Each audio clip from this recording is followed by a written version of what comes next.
America turns 250 years old, and within hours the entire celebration nearly collapsed under record heat, violent storms, and a political speech unlike anything the country has seen on this day before. 51 people were rushed for medical treatment on the National Mall. Lightning forced an evacuation, and then the president stood before the crowd and turned America's birthday into a campaign rally. But here is the twist nobody is talking about. The real story isn't the weather, it's what happens to a nation when its birthday becomes a battlefield. Let that sink in for a second. 250 years, a quarter of a millennium. This was supposed to be the celebration of a lifetime, the kind of day parents tell their grandchildren about for decades. Instead, we got triple-digit heat, evacuated crowds, and a country so divided that entire state delegations refused to even show up. I want you to really think about that. Not protesters outside the gates, not fringe voices on social media, but sitting governors of American states who looked at their own nation's 250th birthday and said, "No, thank you. That has never happened before. Not once. Not during Vietnam. Not during Watergate. Not during any of the ugliest chapters in modern American history." So stay with me, because by the end of this video, you are going to understand exactly how we got here and where this road leads next. Let's start with what actually happened on the ground, because the images alone tell you everything. Washington, D.C. hit temperatures of 102 degrees Fahrenheit. Some reports pushed the heat index even higher, with warnings of up to 115 degrees. The National Special Security Event Joint Information Center confirmed that 86 people were treated for various ailments during the Salute to America events on the National Mall alone. 34 of them had to be transported to area hospitals. 12 more were taken in for heart problems, blood pressure issues, and unspecified injuries. This wasn't a minor inconvenience. This was a mass casualty level event at a celebration meant to be joyous. Then came the storms. A powerful weather system rolled into the D.C. area right as the Freedom 250 celebration was about to begin. Lightning forced the Secret Service to order a full evacuation. Thousands of spectators, some of whom had waited in line for hours under punishing heat just to get inside, were sent scrambling into nearby museums and government buildings for shelter. Security lines had to be rescreened once the storm passed. Some people gave up and went home entirely after standing for hours in the heat, only to be pushed back out by lightning. Others waited it out, determined not to miss history. And when the president finally took the stage nearly 2 hours late, he made it clear this would be no ordinary Independence Day address. Standing before the crowd, President Trump said, "I want to thank everybody, because they did the right thing. They saw lightning, and I said, if we have to speak in front of one person at 4 o'clock in the morning, I'm going to be here. There's no way we can be deterred." The crowd cheered. But what came next is where this speech turned from patriotic to unmistakably political. Trump described the 250th anniversary as one of the most joyous and glorious moments in the nation's history. Fine, that's the kind of language you expect on a day like this. But then he pivoted. He praised America's military prowess and claimed the United States had wiped out Iran's military capabilities. A claim with enormous geopolitical weight, delivered not in a briefing room, not in a formal address to the nation, but shouted from a podium built for a birthday party. He used the moment to press for passage of the Save America Act, a bill that would require voter identification and proof of citizenship in order to vote. And he renewed his attacks on what he called the communist wing of the Democratic Party, a phrase he has used repeatedly, at one point comparing progressive politics to a cancer growing inside the country. Now I want you to sit with that phrase for a moment. Cancer. On the 250th birthday of the United States of America, the sitting president compared a major political party, a party representing tens of millions of American voters, to a disease eating away at the nation from the inside. That is not celebration language. That is war language. And it tells you everything about where American politics stands in this moment. This is where the twist from our opening becomes impossible to ignore.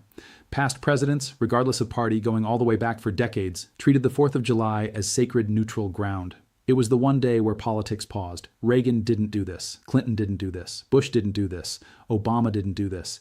Even in the most bitter years of partisan warfare in Washington, the 4th of July stayed above the fray. Trump has fundamentally broken that tradition, and he has blurred the line between an official national commemoration and a campaign-style political rally so thoroughly that there may be no going back to the old normal. And the numbers back this up. The Trump administration's Freedom 250 organizing group largely sidelined the nonpartisan body that was originally set up back in 2016 specifically to handle the 250th anniversary without political interference. In its place, Freedom 250 fenced off much of the 2.4-kilometer National Mall, about 1.5 miles, for what they called a Great American State Fair, featuring a Ferris wheel, displays from conservative advocacy groups, and booths from defense contractors. Think about that combination for a second. A children's carnival ride, sitting next to weapons manufacturers, on the National Mall, on America's 250th birthday. And here is the part that should genuinely alarm anyone who cares about national unity. Several Democratic-led states officially declined to send delegations to the event. Multiple performers who were originally scheduled to appear dropped out entirely, publicly citing concerns about partisanship. Let that fact land. This wasn't ordinary political grumbling on cable news. This was elected state governments and working artists looking at their own country's biggest historical milestone in 250 years and deciding it wasn't worth participating in. When was the last time you heard of that happening for a national birthday party? Meanwhile, in other cities across the country, the tone was completely different, almost like two separate nations celebrating two separate holidays. In New York City, newly elected Mayor Zohran Mamdani lit up the Empire State Building as Navy jets roared overhead and tall ships sailed into the harbor, with an estimated 20,000 sailors involved in the maritime procession alone. Governor Kathy Hochul stood before the crowd and declared, quote, "You will see a New York like you've never seen before." We also have to remember that for 250 years, America has stood as that beacon of hope to the rest of the world, and here in New York City, it has always burned brightest. Notice the contrast. In Washington, division and warnings about internal enemies. In New York, unity and hope, same country, same day.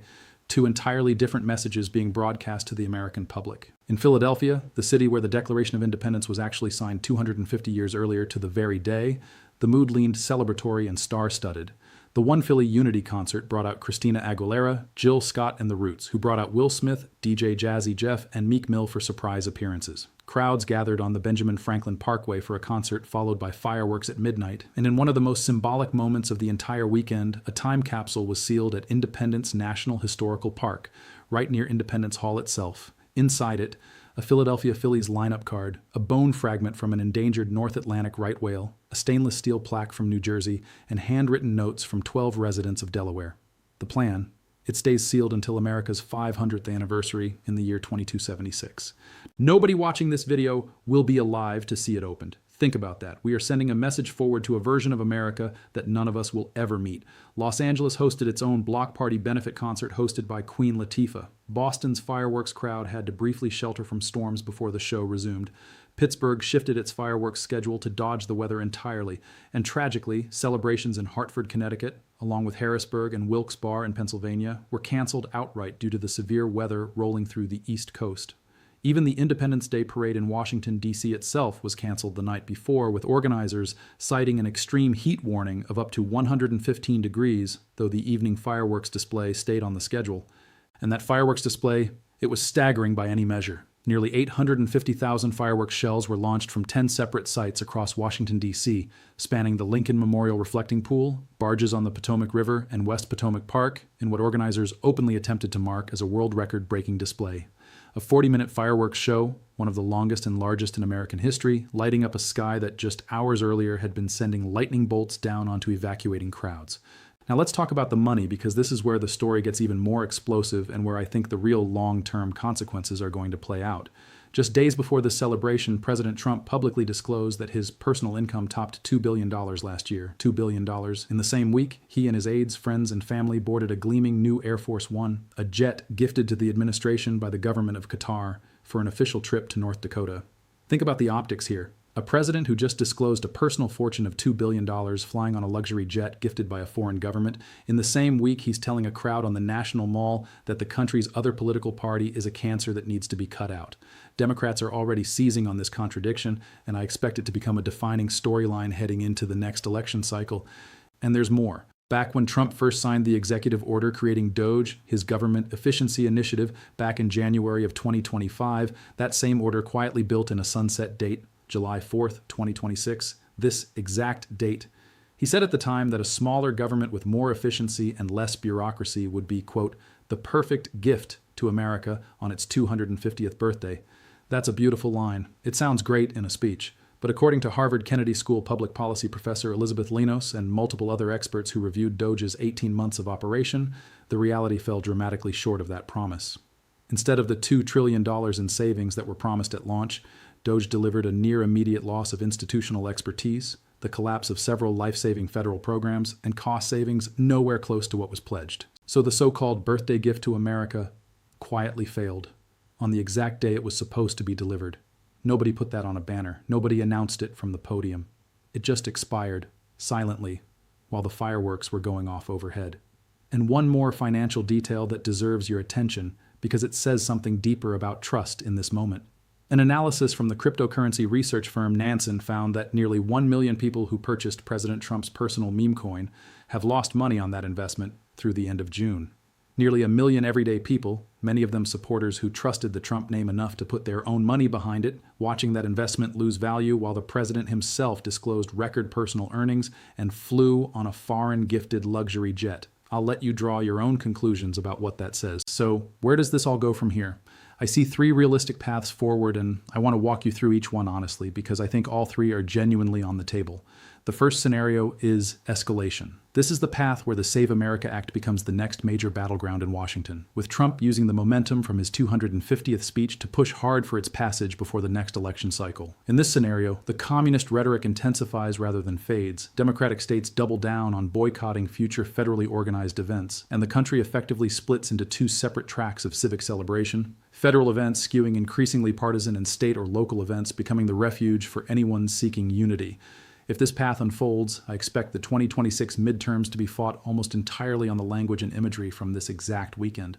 The second scenario is backlash and course correction. In this version, the backlash to the cancer rhetoric and the DOGE failure becomes too politically costly to ignore. Moderate voters, including many who backed Trump in the past, start to recoil from the increasingly harsh language, especially once the DOGE shortfall becomes a bigger story and the memecoin losses circulate further. In this scenario, we could see a softening of tone heading into next year, perhaps even an attempt to reclaim the unifying president mantle ahead of midterms because the political cost of division starts to outweigh the benefit. The third scenario, and honestly the one I think is currently most likely, is that nothing changes at all. The country simply continues down this path of parallel realities. One America watching Washington and seeing strength, patriotism, and a president fighting for the nation's future.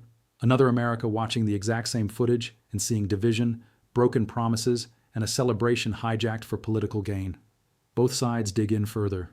Both sides use this weekend as proof of everything they already believed. And 250 years of shared national history becomes just one more thing Americans can't agree on. Here's my honest take, and I say this as someone who has spent my life studying how nations tell their own stories to themselves. A country's founding anniversary is supposed to be the one moment where citizens step outside their daily arguments and remember what actually connects them. What happened this weekend tells me that moment, that shared civic ground, is shrinking fast in America. When governors boycott their own nation's birthday, when artists refuse to perform, when a quarter-millennium milestone becomes just another battlefield for the next election. That's not a temporary news cycle. That is a structural shift in how a nation understands itself.